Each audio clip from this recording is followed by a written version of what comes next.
Coach, if you could start with an opening statement, we'll go into questions. Yeah, we're happy to be here. We got a great challenge ahead of us, playing a great team in the University of Miami. And we're excited for the opportunity, and hopefully we'll make the most of it. Go into questions.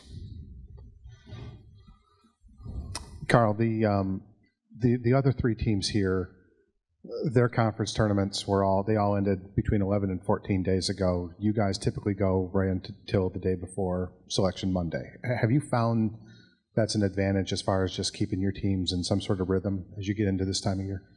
Well, we've done it both ways. I know the first time we went to the NCAA tournament, we had a much longer layoff, but I like it like this. I mean, there's nothing that tests you for big games like a big game, and the closer, you wouldn't want to do it the day before, but not to have more than a week layoff, I think, is ideal. So I like the way we do it in our conference. And I think of the 9 kids you played here 2 years ago, I think there's only one who's going to play tomorrow.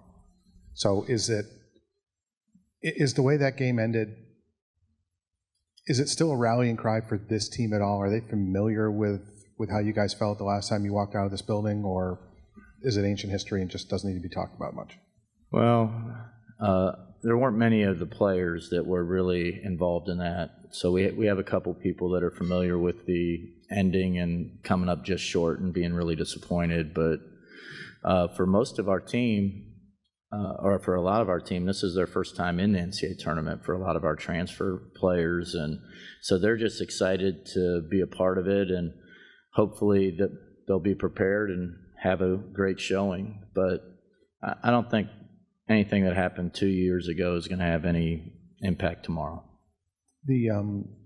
It's a different year in women's basketball, in that usually many times we've sat here for the first round of the tournament, who's going to lose to UConn at the end. I mean, and this year there's legitimately 10 teams, if not more, that have a fair chance of winning this. How much has women's basketball needed that parity at the top?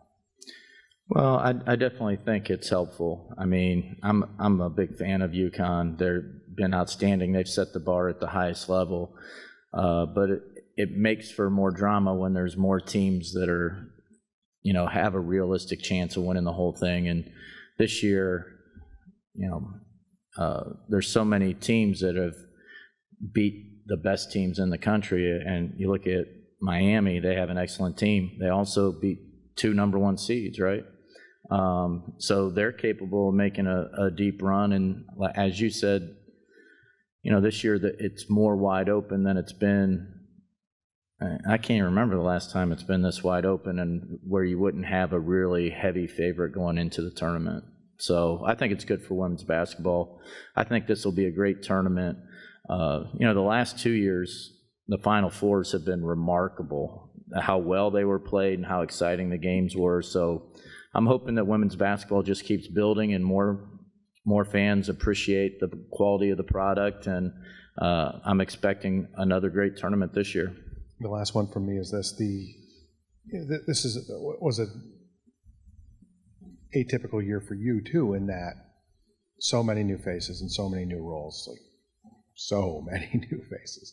What was the point in the year where you started feeling comfortable that they were really getting what you wanted, that they were really getting the system, really getting what it takes for you to compete at the level that you're used to competing at and executing at?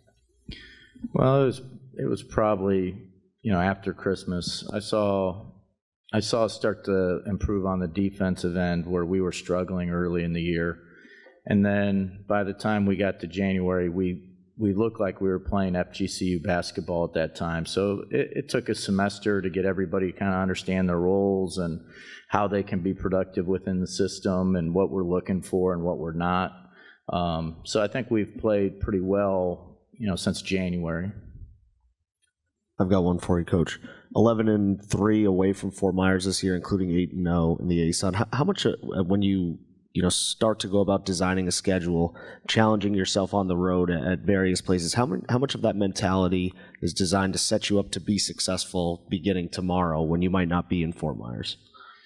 Well, to be honest, I'd like to take credit for it, but it's usually not by design. Like, we usually are just playing the teams who will agree to play us, and we try to fit it into a schedule. So, like, I could have great plans about, boy, it'd be great if we could play these teams, and it would be really good to develop this. But the truth is, you have to find other teams that will agree to play you.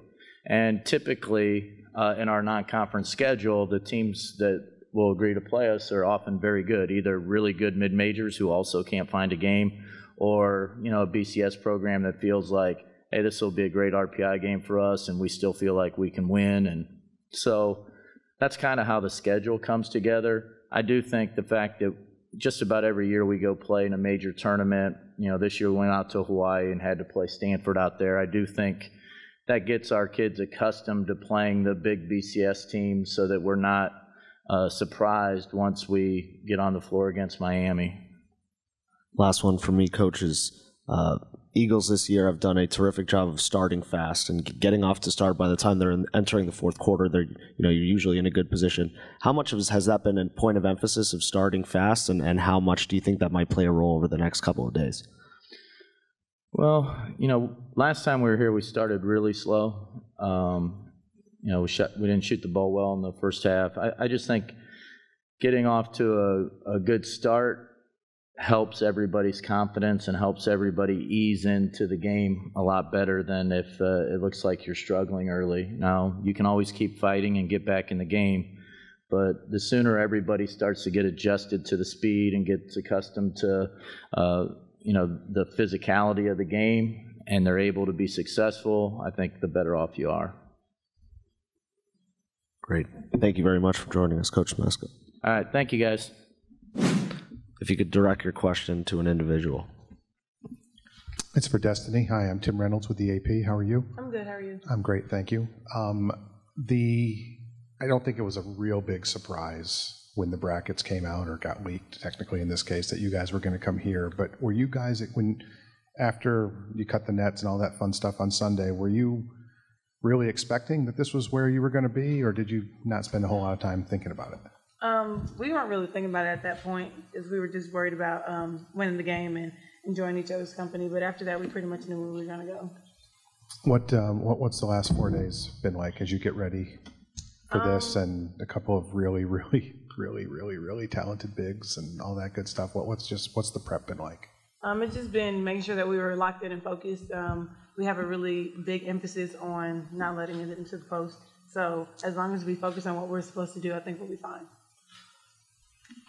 I've got one for you, Keri, just about last year's postseason success, and this program really has raised the bar. How much did last year's win, upsetting Missouri in that regional, and the way that can kind of provide momentum?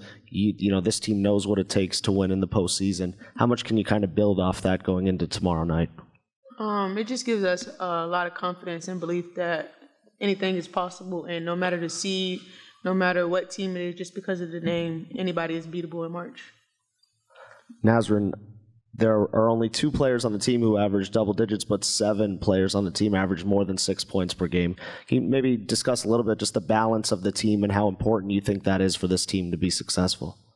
I think the greatest thing about our team is that on any given day, anyone can have a really good game, and we're really good about sharing the ball. If somebody's having a really good offensive game, we're willing to give them the ball, So it's not really like we have 2 people that are scoring double digits, but everyone has had big games for us, come up really big. Our bench is very good for us. So, it's just fun knowing that anyone can just play within our system and do well.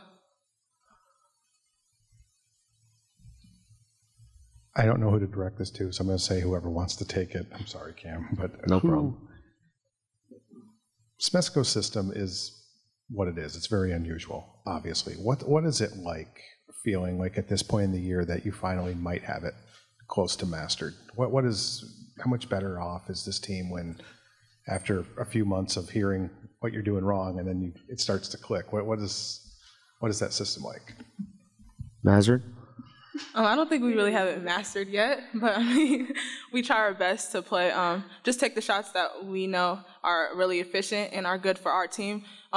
We emphasize just taking really good shots. We want the other team to take the tough shots, tough twos, force them to do things that we know are low, like returns. So we try to just let them take bad shots and just take what we do, just threes and layups. We've won doing that many years, so. Keri, the team was 11-3 away from Fort Myers this year, including 8-0 in ASUN. So the team has won on the road and beaten some really good teams away from home. How much confidence does that give the team knowing that you're coming here and you've won at a high level on the road and you can do it again tomorrow night? We have a lot of confidence going in, just being able to just overcome anything we've been through, especially like on the road. It's, a lot of people think it's hard to win on the road, but Coach gave us a game plan and we just executed. So we have a lot of faith and belief going in. Anything else for the student athletes? Great. Thank you very much for joining us, guys.